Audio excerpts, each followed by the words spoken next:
Hi friends, welcome back my channel. നമുക്കിന്ന് കർണാടകയിലെ കെമ്പമ്മ എന്ന സ്ത്രീ എങ്ങനെയാണ് ഒരു സീരിയൽ കില്ലറായത് എന്ന് കേട്ടു നോക്കാം. കെമ്പമ്മ കർണാടകയിലെ ഒരു കൊച്ചു വീട്ടിലെ സാധാരണ വീട്ടമ്മയാണ്. അവൾക്ക് ഹസ്ബൻഡും ഉണ്ട്, അതേപോലെ 3 മക്കളും ഉണ്ട്. കെമ്പമ്മ നല്ല ഹാപ്പിയാണ്. പക്ഷേ അവർക്ക് കുറച്ച് സാമ്പത്തിക പ്രശ്നങ്ങളും ഉണ്ട്. അതുകൊണ്ട് തന്നെ കെമ്പമ്മ തൊട്ടടുത്ത സമ്പന്ന വീടുകളിലൊക്കെ വീട്ടുവേലയ്ക്ക് പോകുന്ന പതിവുണ്ട്. ഇങ്ങനെ പോയിക്കൊണ്ടിരിക്കുമ്പോഴാണ് ഒരു വീട്ടിലെ എന്തോ മോഷണം പോയി എന്ന് ആരോപിച്ച് കെമ്പമ്മേനെ പോലീസ് അറസ്റ്റ് ചെയ്യുകയും 6 മാസം തടവ് ശിക്ഷ ലഭിക്കുകയും ചെയ്യുന്നത്. 6 മാസത്തെ തടവ് ശിക്ഷ കിട്ടിയതിന് ശേഷം പുറത്തിറങ്ങിയ കെമ്പമ്മ നേരെ സ്വന്തം വീട്ടിലേക്ക് തന്നെ വന്നു. വീട്ടിൽ വന്ന കെമ്പമ്മേനെ ഭർത്താവ് വീട്ടിൽ കയറ്റാനായിട്ട് സമ്മതിച്ചില്ല. ഒരു ആൾ പറഞ്ഞു, ഇനി വീട്ടിൽ കയറണ്ടെന്ന് പറഞ്ഞ് പുറത്താക്കി. ഇങ്ങനെ വീട്ടിൽ നിന്ന് പുറത്തായ കെമ്പമ്മ അലഞ്ഞു തിരിഞ്ഞ് കുറച്ച് സ്ഥലങ്ങളിലൊക്കെ നടന്ന് ജോലിയൊക്കെ അന്വേഷിച്ചു. അങ്ങനെ കുറച്ച് ദിവസങ്ങൾ കഴിഞ്ഞപ്പോഴേക്കും കെമ്പമ്മയ്ക്ക് ഒരു പണിക്കാരൻ്റെ സഹായിയായിട്ടുള്ള ജോലി കിട്ടി. അങ്ങനെ പണിക്കാരൻ്റെ ഒപ്പം സഹായിയായിട്ട് കുറേ നാൾ അങ്ങനെ നിന്നു. അപ്പോൾ അങ്ങനെ ഒരു സിനിമയൊക്കെ കാണാറുള്ള സ്വഭാവക്കാരിയാണ് ഈ കെമ്പമ്മ. അങ്ങനെ സിനിമ കാണുന്നതിനിടയിൽ കെമ്പമ്മയ്ക്ക് ഒരു അറിവ് കിട്ടുവാണ്. ഈ പണിക്കാർ ഉപയോഗിക്കുന്ന സയനൈഡ് ഉപയോഗിച്ചിട്ട് ആളുകളെയൊക്കെ കൊല്ലാനായിട്ട് പറ്റുമെന്ന്. അപ്പോൾ സ്വതവേ മനസ്സിലൊരു ക്രിമിനലുള്ള കെമ്പമ്മയുടെ ക്രിമിനൽ മൈൻഡ് ഉണർന്നു. അവർ വിചാരിച്ചു ഇത് എങ്ങനെയെങ്കിലും ഇത് മോഷ്ടിക്കണം, എന്തെങ്കിലും ഉപകാരപ്പെട്ടാലോ എന്ന് വിചാരിച്ച് അങ്ങനെ വെയിറ്റ് ചെയ്ത് നിന്ന് ഒരു തക്കത്തിന് കുറച്ച് സയനൈഡ് കിട്ടിയ സയനൈഡും കൊണ്ട് കെമ്പമ്മ മുങ്ങുകയും ചെയ്തു. അവിടെ നിന്ന് മുങ്ങിയ കെമ്പമ്മേനെ പിന്നെ നമ്മൾ കാണുന്നത് ഒരു സ്വർണ്ണ കടയിലാണ്. ആ ജ്വല്ലറിയിൽ ഒരു ബാഗിൽ കുറേ സ്വർണ്ണമൊക്കെ വെച്ചിട്ട് അത് വിൽക്കാൻ വേണ്ടിയിട്ട് ജ്വല്ലറിയുടെ ഉടമസ്ഥനെ സമീപിച്ചേക്കണം. അപ്പോൾ ഈ ആളുടെ രൂപവും ഭാവങ്ങളും പെരുമാറ്റവും ഒക്കെ കണ്ടപ്പോൾ സ്വർണ്ണ കടയുടെ ഉടമസ്ഥനൊരു ഡൗട്ട്, ഇതെങ്ങാനും മോഷ്ടിച്ച് കൊണ്ടുവന്നേക്കണാണ് ഈ സ്ത്രീ, കണ്ടിട്ട് അങ്ങനെ തോന്നുന്നുണ്ടല്ലോ എന്നുള്ളൊരു ഡൗട്ട്. അങ്ങനെ കെമ്പമ്മ അവിടെ ഇരിക്കലേ തന്നെ വേഗം സ്വർണ്ണ കടയുടെ ഉടമസ്ഥൻ ബാംഗ്ലൂർ പോലീസ് സ്റ്റേഷനിലേക്ക് വിളിച്ചിട്ട് ഇങ്ങനെ ഒരു ഡൗട്ട് ഉണ്ടെന്ന് പറഞ്ഞു. പോലീസുകാർ നേരെ സ്റ്റേഷനിൽ നിന്ന് നേരെ ജ്വല്ലറിയിൽ വന്നു. അപ്പോൾ നോക്കുമ്പോൾ മല്ലിക എന്നാണ് പേര് പറഞ്ഞത്. കെമ്പമ്മയുടെ പേര് മല്ലിക എന്നാണ് മല്ലിക പറഞ്ഞത്. അപ്പോൾ മല്ലികനെ ക്വസ്റ്റ്യനൊക്കെ ചെയ്തു. ഏകദേശം ഒരു 40+ ഏജൊക്കെ ഉണ്ട്. അപ്പോൾ അവരോട് കുറച്ച് കാര്യങ്ങളൊക്കെ ചോദിച്ചു. ഇത് എവിടെ നിന്ന് കിട്ടിയ സ്വർണ്ണമാണ്? സാറേ, എനിക്ക് കുറച്ച് സാമ്പത്തിക ബുദ്ധിമുട്ടുള്ളതുകൊണ്ട് ഞാനത് എൻ്റെ സ്വർണം തന്നെയാണ്, ഞാൻ വിൽക്കാൻ വന്നതാണ്, സംശയിക്കണമെന്നൊക്കെ പറഞ്ഞു. പക്ഷെ പോലീസ് ചോദിക്കുമ്പോൾ ഒന്ന് പറഞ്ഞിട്ട് പിന്നെ വേറൊന്ന് പറയും, പിന്നെ വേറൊന്ന് പറഞ്ഞിട്ട് പിന്നെ വേറൊന്ന് പറയും. മൊത്തം പരസ്പര വിരുദ്ധമായിട്ടുള്ള സംസാരങ്ങൾ, കള്ളത്തരത്തിൻ്റെ ടെൻഷൻ കാരണമായി അങ്ങനെ പോലീസ് നേരെ ഇവരുടെ സംസാരമൊക്കെ കേട്ടപ്പോൾ ഇവർ അറസ്റ്റ് ചെയ്തുകൊണ്ട് നേരെ സ്റ്റേഷനിലോട്ട് കൊണ്ടുപോയി. ഇവിടെ അധികം നേരം വെച്ചില്ല.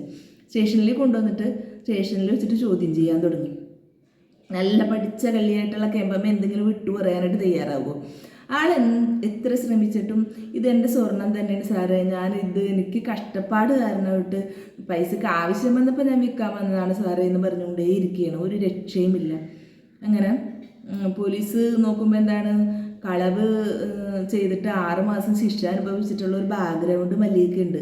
അപ്പോൾ മല്ലിക എന്നാണ് കെമ്പമ്മേനെ വിളിക്കുന്നത്. മല്ലിക എന്നാണ് എല്ലാവരോടത്തും ഇവർ പറഞ്ഞേക്കണത്, അതുകൊണ്ടാണ്. അപ്പോൾ നമുക്ക് മല്ലിക എന്ന് തന്നെ വിളിക്കാം അവരെ. അപ്പോൾ അങ്ങനത്തെ ഒരു ബാക്ക്ഗ്രൗണ്ട് മല്ലികയ്ക്ക് ഉണ്ട്. അപ്പം ഇവരുടെ അടുത്ത് നിന്ന് എന്ത് ചെയ്തിട്ടും ഈ സ്വർണ്ണം എവിടെ നിന്ന് കിട്ടി എന്നുള്ളതിനൊരു ആൻസർ കിട്ടുന്നില്ല. അങ്ങനെയാണെങ്കിൽ ഇത് അന്വേഷിച്ച് കണ്ടുപിടിച്ചിട്ട് തന്നെ കാര്യമെന്ന് പോലീസും. അങ്ങനെ പോലീസ് അന്വേഷിക്കാൻ തുടങ്ങി. അപ്പോൾ ഈ ഗോൾഡിലൊക്കെ നമ്മൾ കയ്യിൽ ഇതേപോലെ നെയ്മൊക്കെ എഴുതിയിട്ടുണ്ടാവുമല്ലോ, മോതിരത്തേലും മറ്റുമൊക്കെ, അതേപോലെ മാലയിലാണെങ്കിലും ഒക്കെ അങ്ങനെ ചില ആൾക്കാർക്ക് അങ്ങനത്തെ സ്വഭാവമൊക്കെ ഉണ്ടല്ലോ. അപ്പോൾ ഈ ഗോൾഡിലുള്ള നെയിം അല്ലെങ്കിൽ കുറച്ച് അടയാളങ്ങളൊക്കെ വെച്ചിട്ട് പോലീസ് അന്വേഷിക്കാൻ തുടങ്ങി. ഇപ്പോൾ ഈ അന്വേഷണം എത്തി നിൽക്കുന്നത് നാഗവേണി എന്ന് പറയുന്ന കർണാടകയിൽ തന്നെയുള്ള ഒരു സ്ത്രീയിലാണ് അന്വേഷണം എത്തി നിൽക്കുന്നത്. അപ്പോൾ അവരുടെ വീട്ടിൽ ചെന്ന് പോലീസ് ഈ ഗോൾഡ് ഇവരുടെ ആണോ എന്നൊക്കെ കാണിക്കാൻ വേണ്ടിയിട്ട് ക്വസ്റ്റ്യൻ ചെയ്യാൻ വേണ്ടിയിട്ട് കാര്യങ്ങൾക്ക് അവിടെ പോലീസ് ചെന്നപ്പോൾ ഞെട്ടിക്കുന്നൊരു സത്യം പോലീസ് അറിയുന്നത്, ഈ നാഗവേണി മരിച്ചിട്ട് ഏകദേശം കുറച്ച് മാസങ്ങളൊക്കെ ആയിട്ടുണ്ട്. അപ്പോൾ എങ്ങനെ മരിച്ചതാണ് എന്ന് ചോദിക്കുമ്പം നാഗവേണിയുടെ ഹസ്ബൻഡ് പറയുന്നത് അവളൊരു ക്ഷേത്രത്തിൽ പോയിട്ട് ക്ഷേത്രത്തിൻ്റെ അടുത്തൊരു റൂമിലാണ് മരിച്ച് കിടന്നു വെച്ചത് കണ്ടത് എന്ന് പറഞ്ഞു. അപ്പം നേരെ വന്നിട്ട് ബാക്കിയൊന്നും അവർക്ക് അറിയില്ല. വന്നിട്ട് പോലീസ് വന്നിട്ട് നമ്മുടെ കെമ്പമ്മ അല്ലെങ്കിൽ മല്ലികേനെ ചോദ്യം ചെയ്യാൻ തുടങ്ങി. അപ്പം മല്ലിക ക്വസ്റ്റ്യൻ ചെയ്തു തുടങ്ങിയപ്പോൾ തന്നെ മല്ലിക വരയ്ക്കാൻ തുടങ്ങി. മല്ലികയ്ക്ക് അത്രയ്ക്ക് പിടിച്ചു നിൽക്കാനൊന്നും പറ്റിയില്ല. അവസാനം മല്ലിക ഉള്ളസിനെ കൊന്നത് താനാണ് എന്നുള്ള സത്യം കെമ്പമ്മ അങ്ങോട്ട് സമ്മതിച്ചു. പിന്നെ എന്തിനു വേണ്ടിയിട്ടാണ് കൊന്നത് എന്നുള്ളത് ചോദിക്കേണ്ട കാര്യമില്ലല്ലോ, അതെല്ലാവർക്കും അറിയാമല്ലോ. ഈ നാഗവേണിയുടെ ഗോൾഡ് മുഴുവനും എടുത്തിരിക്കുകയാണല്ലോ ഈ കെമ്പമ്മ. അങ്ങനെ കെമ്പമ്മ മുഴുവനും എടുത്തിട്ട് അപ്പോൾ ഇതെങ്ങനെയാണെന്നൊക്കെ ചോദിക്കുമ്പോൾ കെമ്പമ്മ സത്യം പറയാനായിട്ട് എങ്ങനെയാണ് എന്നുള്ളത് വിശദീകരിക്കാനായിട്ട് തുടങ്ങിയത് ഇങ്ങനെയാണ്. അവർ എന്നും അമ്പലത്തിൻ്റെ പരിസരത്തൊക്കെ തന്നെയാണ് ഈ സ്വർണ്ണപ്പണിക്കാരൻ്റെ അടുത്ത് നിന്ന് പോയതിന് ശേഷം അമ്പല പരിസരങ്ങളിലൊക്കെ ഭയങ്കര ഭക്തി വേഷം കെട്ടി നടക്കുന്ന ഒരു സ്വഭാവമാണ്. കള്ളത്തരം ചെയ്യാനുള്ള എന്തെങ്കിലും മാർഗം അന്വേഷിച്ചിട്ട് നടക്കുന്നതാണോ, പുതിയ പ്ലാനും പദ്ധതിയൊക്കെ ആയിട്ടും. ഇപ്പോൾ വേഷമാണെങ്കിലും പിന്നെ പരിചയപ്പെടുന്നവരോട് മന്ത്രവാദിനിയാണ് എന്നൊക്കെ പറഞ്ഞിട്ട് ഉള്ള ഒരു കള്ളത്തരം കൊണ്ട് നടക്കുന്നതാണ്. അങ്ങനെയാണ് ഈ സ്ഥിരമായിട്ട് നാഗവേണി അമ്പലത്തിൽ വരുന്നത് ഈ പറയുന്ന കെമ്പമ്മയുടെ ശ്രദ്ധയിൽ പെടുന്നത്. നാഗവേണീനെ പരിചയപ്പെടാനായിട്ട് തുടങ്ങി. നാഗവേണി പതിയെ പതിയെ കണ്ട് സംസാരിച്ചു. അപ്പോൾ ഈ നാഗവേണി നോക്കുമ്പം ഈ കെമ്പമ്മയുടെ ആ ഒരു സൗമ്യത, ശാലീനത, ആ ഒരു ഭക്തി നിർഭരമായിട്ടുള്ള ഭാവങ്ങളൊക്കെ കണ്ട് നാഗവേണി കെമ്പമ്മയിൽ വീണു.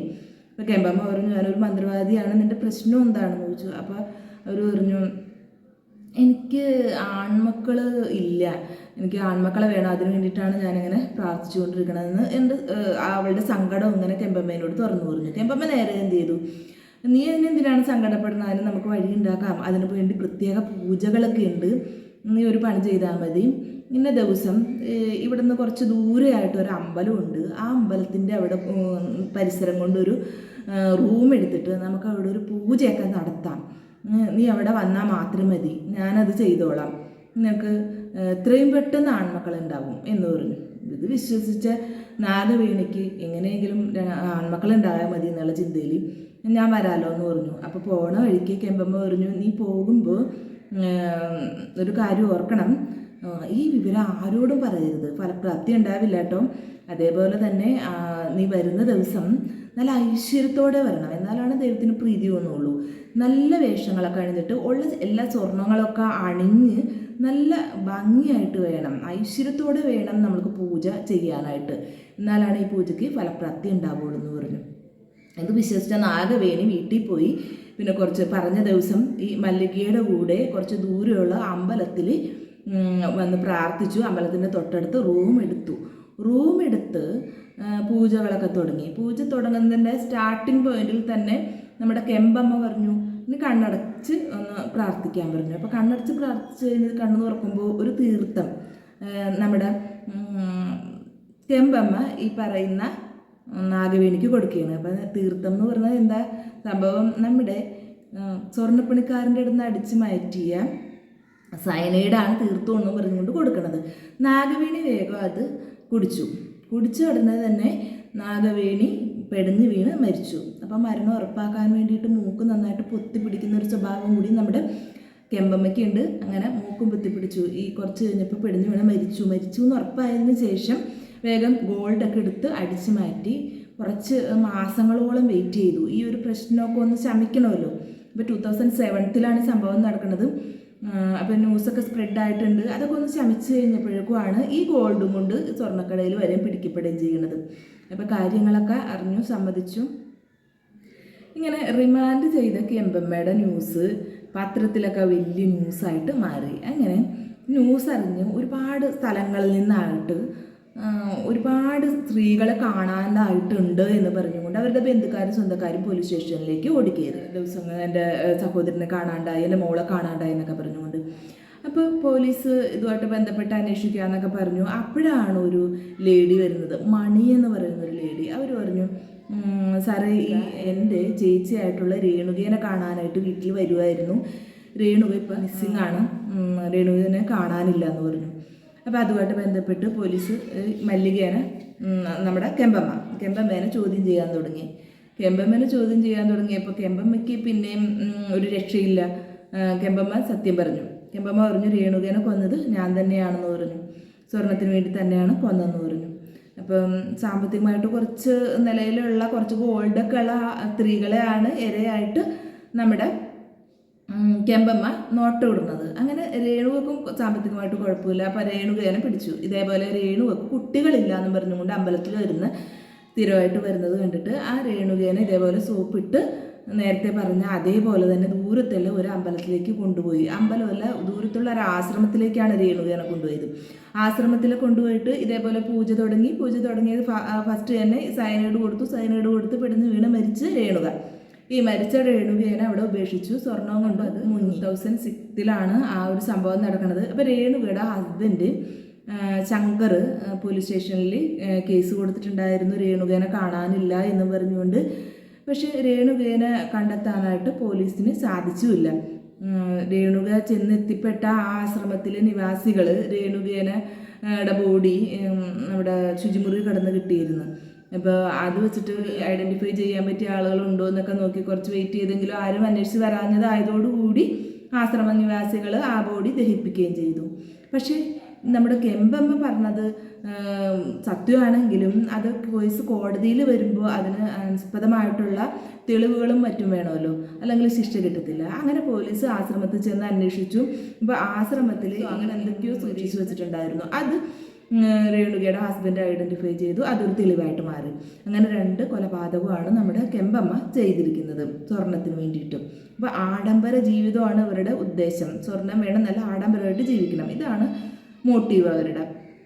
ഇത് കഴിഞ്ഞപ്പോഴേക്കും പിന്നീട് പോലീസ് ഇതുമായിട്ട് ബന്ധപ്പെട്ട് സയനൈഡ് അവിടെ നിന്നാണ് എന്ന് കിട്ടിയത് എന്നൊക്കെ അറിയണമല്ലോ. അതുമായിട്ട് ബന്ധപ്പെട്ട അന്വേഷണത്തിന് ഒടുവിൽ ബാംഗ്ലൂർ തന്നെയുള്ള ഒരു സ്വർണ്ണ കടയിൽ പോലീസ് എത്തുകയാണ്. അപ്പോൾ അവിടെ നിന്ന് കിട്ടിയ ഇൻഫോർമേഷൻ ഒരു 200 റുപ്പീസിനുള്ള സയനൈഡ് അവിടെ നിന്ന് ഈ മല്ലിക വാങ്ങിച്ചിട്ടുണ്ട്. അതായത് 1999 ആദ്യമായിട്ട് ഒരു കൊലപ്പണിക്കാരൻ്റെ കൂടെ ജോലിക്ക് നിൽക്കുന്നതും അവിടെ നിന്ന് ഈ സയനൈഡ് അടിച്ചു മാറ്റുന്നതും. അതിനുശേഷം ഉള്ള സയനൈഡ് തീർന്നിട്ടായിരിക്കണം 2006 ആ ഒരു 2000 കാലയളവിൽ വേറൊരു സ്വർണ്ണക്കടയിൽ ചെന്നിട്ട് 200 രൂപക്ക് കെമ്പമ്മ സയനൈഡ് വാങ്ങണത്. ഈ വാങ്ങിയ കടക്കാരൻ മൊഴി കൊടുക്കുകയും ചെയ്തു. അപ്പോൾ 200 രൂപയുടെ സയനൈഡ് കൊണ്ട് 2000-ഓളം പേരെ കൊല്ലാൻ പറ്റുമെന്നാണ് പോലീസ് പറയുന്നത്.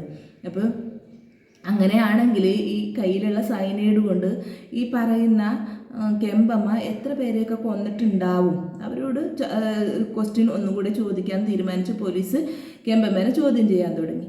പക്ഷെ ഒരു രക്ഷയില്ല, കെമ്പമ്മ ഒന്നും പറയണമെന്നില്ല. 2 പേരെ കൊന്നിട്ടുള്ളൂ, 2 പേരുടെ ഗോൾഡേ എടുത്തിട്ടുള്ളൂ.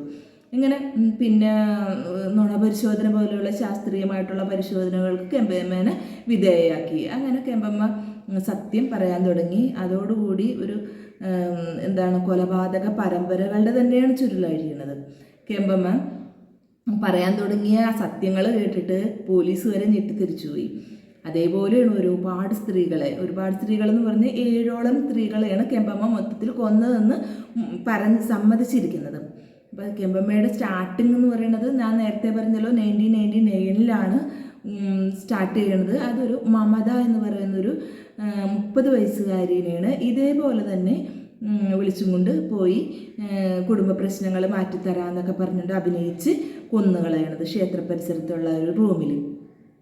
അതിനുശേഷം എലിസബത്ത് എന്ന് പറയുന്ന ഒരു 52 വയസ്സുകാരി എലിസബത്തിനോട് പറയണത് ഇതേപോലെ അവരുടെ കൊച്ചുമോൻ എന്തോ ചെറുപ്പത്തിൽ തന്നെ കാണാണ്ടായിട്ടുണ്ട്. അതിൻ്റെ വിഷമത്തിൽ നടക്കുന്ന അവരെ പിടിച്ചിട്ട് അതിപ്പോൾ കാണാണ്ടായ കൊച്ചുമോനെ കാണിച്ചു തരാം, പൂജ നടത്തിയാൽ മതി എന്ന് പറഞ്ഞ് വിളിച്ചു. നമ്മുടെ കെമ്പമ്മയുടെ അടുത്തിര എന്ന് പറയുന്നത് യശോദാമയായിരുന്നു. യശോദാമയ്ക്ക് ആസ്മയുടെ അസുഖം ഉണ്ടായിരുന്നു. അത് സുഖപ്പെടുത്തി തരാമെന്ന് പറഞ്ഞ് വിളിച്ചുകൊണ്ട് പോയി കൊന്നുകളഞ്ഞു. പിന്നെ തൊട്ടടുത്തത് മുനിയമ്മയായിരുന്നു. മുനിയമ്മയ്ക്ക് 60 വയസ്സൊക്കെ ഉണ്ട്. മുനിയമ്മനെ വിളിച്ചു കൊണ്ടുപോയിട്ട് പാട്ട് ഭയങ്കര ഇഷ്ടമായിരുന്നു മുനിയമ്മയ്ക്ക്. പാട്ടുമായിട്ട് ബന്ധപ്പെട്ട ഹെൽപ്പ് ചെയ്ത് തരാമെന്ന് പറഞ്ഞ് വിളിച്ചു കൊണ്ടുപോയി സ്വർണ്ണം മുഴുവൻ അടിച്ചു മാറ്റി സയനൈഡ് കൊടുത്ത് കൊന്നു. പിന്നെ തൊട്ടടുത്തത് പിള്ളമ്മയായിരുന്നു. പിള്ളമ്മയ്ക്ക് ഈ ക്ഷേത്രങ്ങളുടെ മോഡലുകളൊക്കെ കാണുമായിരുന്നു. അതുമായിട്ട് ബന്ധപ്പെട്ട എന്തോ ആവശ്യം ഈ പറയുന്ന പിള്ളമ്മയ്ക്ക് ഉണ്ടായിരുന്നു. പിള്ളമ്മേനെ വിളിച്ചുകൊണ്ട് ദൂരത്തുള്ള ഒരു നല്ല ക്ഷേത്രത്തിൻ്റെ മോഡൽ കാണിച്ചു തരാമെന്ന് പറഞ്ഞ് വിളിച്ചും കൊണ്ടുപോയി റൂമെടുത്ത് കൊന്നു തള്ളി. അപ്പോൾ ഈ രീതിയിലൊക്കെ 1999 തുടങ്ങിയത് 2007 വരെയുള്ള കൊലപാതക പരമ്പരകൾ തന്നെയാണ് നടത്തിയത്. 7ഓളം കൊലപാതകങ്ങളിൽ സമ്മതിച്ചിട്ടുണ്ട്. എന്തായാലും ഇതൊന്നും പിടിക്കപ്പെട്ടേയില്ല. നമുക്കിപ്പോൾ ഓർമ്മ വരുന്നത് ആരെയാണ്? നമ്മുടെ സയനൈഡ് ജോളിയാണല്ലേ. ജോളി ഇതേപോലെ തന്നെ പോലീസ് പിടിച്ചില്ല, അതൊരു വളമായിട്ട് എടുത്തു. കൊലപാതകങ്ങളുടെ ഒരു പരമ്പര തന്നെ പിന്നീട് സംഭവിച്ചത്. സെയിം ഇത് അങ്ങനെ തന്നെ, പോലീസൊന്നും പിടിച്ചൊന്നുമില്ല. പക്ഷെ പോലീസ് പിടിച്ചത് എപ്പോഴാണ്? ജ്വല്ലറുകാരൻ്റെ ഒരു ചെറിയൊരു സംശയത്തിൻ്റെ പുറത്താണ് നമ്മുടെ കെമ്പമ്മേനെ പോലീസ് പിടിക്കുന്നത് അല്ലേ. എന്തായാലും കെമ്പമ്മേനെ പോലീസ് പിടിച്ച് എല്ലാ തെളിവുകളോടും കൂടെയൊക്കെ തന്നെ കേസ് കോടതിയിലെത്തി കെമ്പമ്മേനെ ആദ്യം വിധിച്ചത് വധശിക്ഷയ്ക്കാണ്. പിന്നീട് വധശിക്ഷ ഇളവ് ചെയ്ത് ജീവപര്യന്തമായിട്ട് കുറച്ചു. എന്തായാലും കെമ്പമ്മ ഇപ്പോഴും ജയിൽ ശിക്ഷ അനുഭവിച്ചു വരുന്നുണ്ട്. നമ്മുടെ പാരപ്പന അഗ്രഹാര സെൻട്രൽ ജയിലിൽ, ബാംഗ്ലൂർ സെൻട്രൽ ജയിലിൽ ശിക്ഷ അനുഭവിച്ചു വരുന്നുണ്ട്. എന്തായാലും നിങ്ങൾക്ക് എൻ്റെ ഈ സ്റ്റോറിയുടെ എക്സ്പ്ലനേഷൻ ഇഷ്ടപ്പെട്ടുവെങ്കിൽ സപ്പോർട്ട് ചെയ്യാനായിട്ട് താങ്ക് യു.